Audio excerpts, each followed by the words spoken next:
Now time for the 7 things you'll be talking about today. Number 7. Huntsville Mayor Tommy Battle has secured his 5th term without opposition in the city election, leading to his automatic re-election without a single vote cast. In fact, they even met at the city council and were like, we just don't need to have this election. We don't worry about this, which is fine. Battle's been an awesome mayor. He should have been governor. He'd be an awesome governor. Anyway, despite this, his campaign continues to receive significant financial contributions. That's weird, right? Isn't that weird?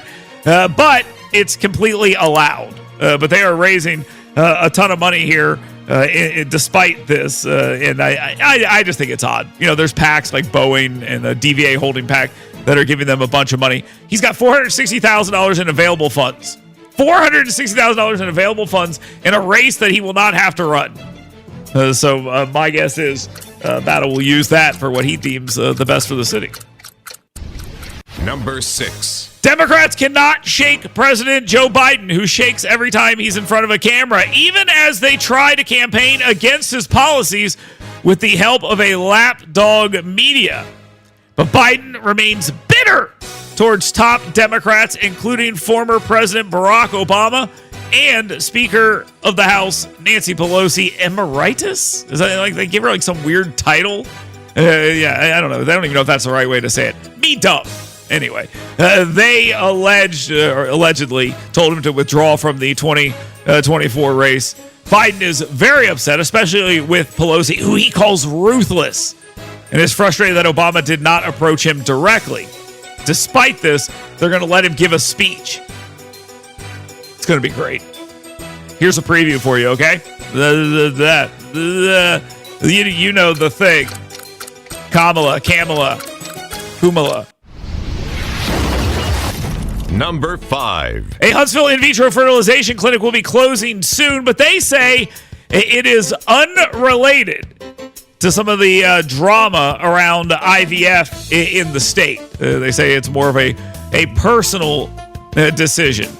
And you've had a lot of people trying to link this to the Alabama Supreme Court ruling with deceptive headlines that say, well, it probably has something to do with that. No, it has nothing to do with that because they basically are protected from that. But lawmakers want more clarity and they want to have an opportunity to have that battle in the next legislative session. But I'm telling you, you open this can of worms, you may not like what you find because there are some people that want to protect the embryos, and then there are people that want to protect the clinics that destroy the embryos.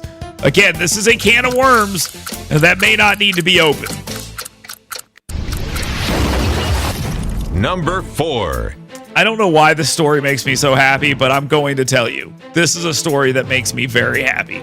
Victoryland, once a major Greyhound racing venue in Alabama, now operates over 1,000 historical horse racing machines after the state banned electronic bingo, which were actually slot machines with extra steps. But these machines are slot machines with extra steps, only there are horses on them. I mean, that's it. And they're having a hard time. Their quasi-legal gambling is having a hard time, and they're like, oh, the Alabama legislature needs to save us. No. Take your foot, put it on their neck, and apply pressure. You want to have a real conversation about lottery and gambling and all this other stuff in this state? These entities have to die. That's just the way it is. They have to be removed from the conversation in order for this conversation to move forward. But Dale, what about they're illegal. Number 3. An Alabama high school has moved to virtual learning over COVID-19. In 2024, which is the year that it is. Did you know that? It's 2024. They're going to virtual learning over COVID-19 in 2024 after an outbreak at a school that I'm going to try to pronounce and I'm going to get completely wrong. Johnson Abernathy Greats High School? I don't know. In Montgomery, they will have virtual classes, which, as we all know, virtual school means no school. This will be done until tomorrow.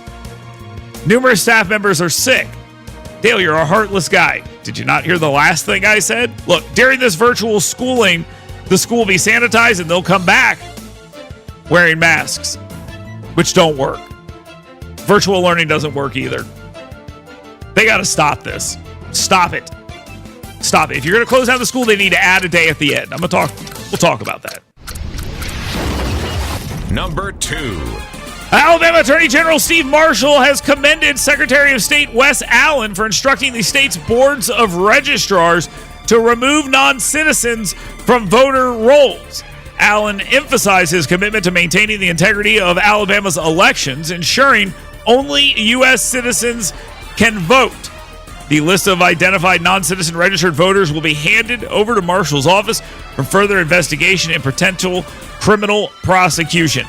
This needs to be a trial where they put them all on trial at the same time. They line them all up, and they go after each and every one of these people, all 3,000 of them, for registering illegal. I didn't know. No. No. You're playing around in our elections. We're supposed to take that seriously. You want to have trust in the system? You put some of these people on trial, and you lock them up for registering when they're not supposed to. That's what has to happen. Now, time for the number 1 thing you'll be talking about today. Kamala Harris is going to have some sort of policy speech tomorrow. I bet it's going to be absolutely amazing. Transcendent, I believe, will be one of the words that they use. Such a joyful way to say that we're going to raise taxes.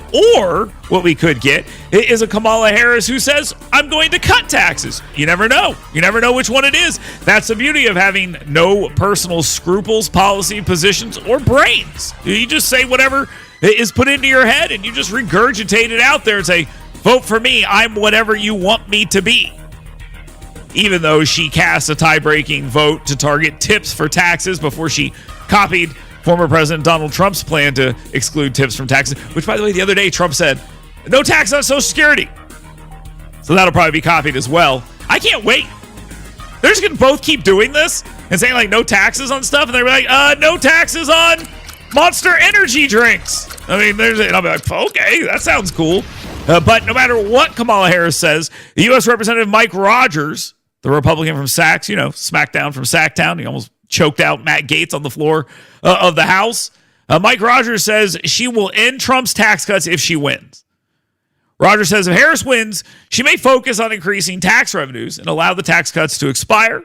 Rogers emphasized the philosophical divide between the parties on taxation, with Republicans aiming to retain or expand cuts and Democrats potentially targeting corporate taxes. But Democrats don't even know what Harris stands for, so how they're going to be able to rebut this, I don't know. But know this, and this is the truth. This is why this is the number 1 thing we need to think about. The best way to slow our economic recovery is to raise taxes.